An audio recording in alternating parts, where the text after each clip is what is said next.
Both of them were on my talk show to talk about the book and the importance of the book. And what I have asked them to do is talk about the partnership that Gidon, as a Jew who lives in Israel, and Bob, a Christian who lives in the Republic of Texas, their partnership, how they wrote the book together, why they wrote the book together.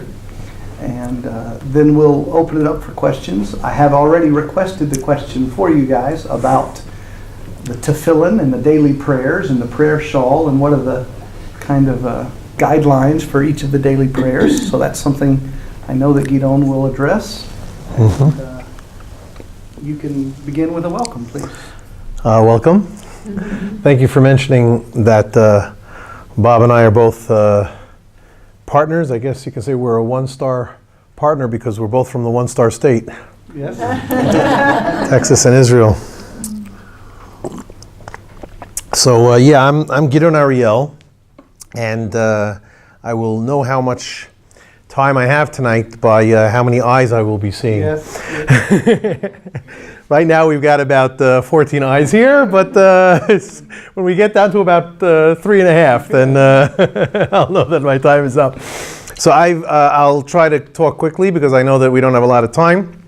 That I was born in the United States, as you might be able to hear. I wasn't born in the one-star state. I was born in the, I don't know how many stars does New York have. Depends on how hard the mugger got you. But I moved to Israel when I was about 14. And that was because I found out about Israel because of a Zionist youth movement that I had joined when I was about 12. So by 14, believe it or not, I really knew that I wanted to move to Israel. I guess the idea of Zionism, which means it's a modern state for the Jewish people in the land of Israel, because of what I was learning in that youth movement called Bnei Akiva, I fell for it completely. Me and, thank God, hundreds of thousands of other people. And so that is how we succeeded, with God's help, mostly, to create the state and to help it thrive. Living in Israel I went to high school here, and then I went to the army here. And sometime in the army, when I had like a furlough, I was walking around in the streets of Jerusalem, and I came across a sign on a building that said ICEJ, which stands for the International Christian Embassy, Jerusalem. And I said, oh, this sounds interesting. I wonder what that is. I like peeking into things that sound interesting. Sometimes I get in trouble for that.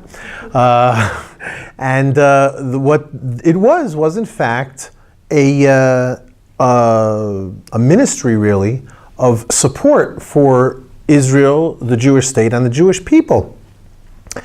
And this surprised me as a Jew because I had never really seen such a thing before. I certainly didn't give it too much thought. But little by little I realized, because I looked into it at the ICJ and other organizations in Jerusalem, with the advent of the internet, I saw that this was a phenomenon all over the world, that there are Christians who love and support Jews, which was a surprise for me, even though I hadn't really ever, to my best of my memory, been a victim of anti-Semitism in the United States. I knew that was obviously a phenomenon that existed all over the world and all over through Jewish history.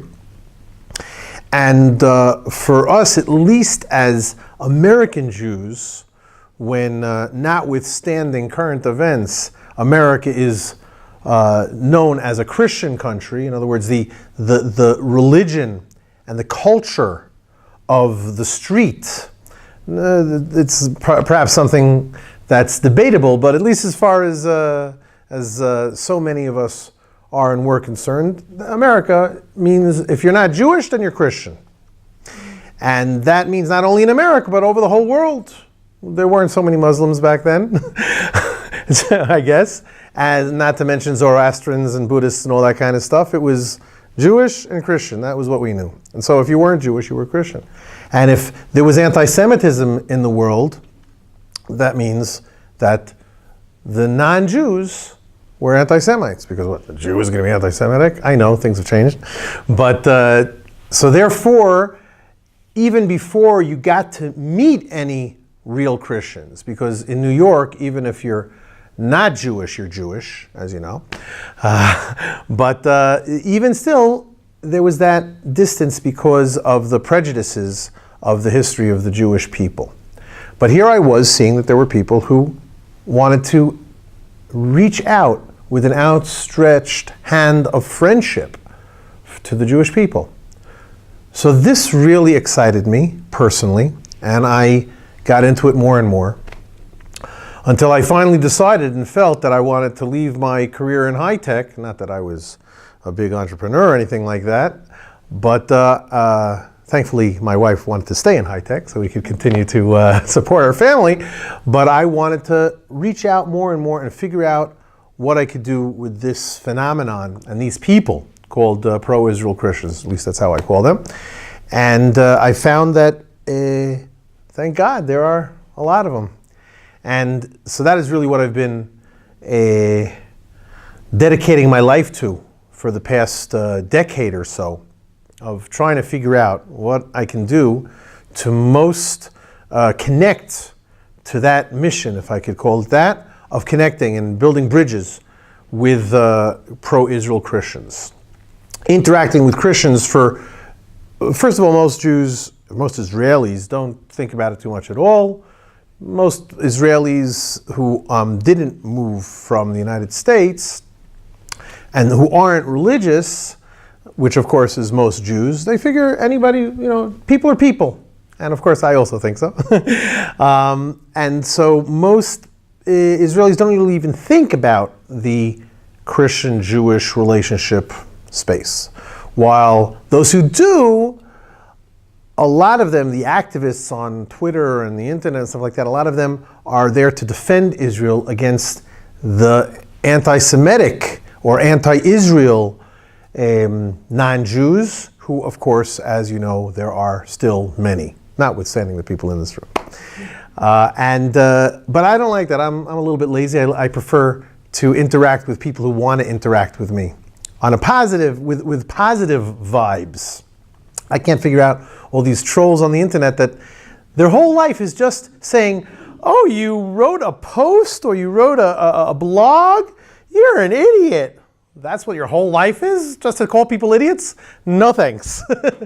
So I prefer to keep the light on. People say that the Jews are the light unto the nation.